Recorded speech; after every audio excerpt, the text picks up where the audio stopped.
राधानगरी तालुक्यातील आडोली येथील श्री महालक्ष्मी माध्यमिक विद्यालय येथे जागतिक व्याघ्र दिनानिमित्त जनजागृती कार्यक्रम आयोजित करण्यात आला होता।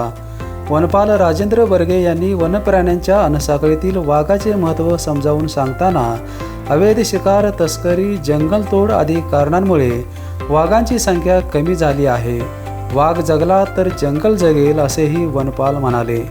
यावेळी वनपाल संजय पवार, विदेश तांबारे, वनरक्षक अश्विनी केकांग, कृष्णात सुतार, प्रदीप जोशी, विष्णू मस्के, सुशांत राऊत, किरण पाटील आदींसह मुख्याध्यापक, शिक्षक आणि विद्यार्थी उपस्थित होते।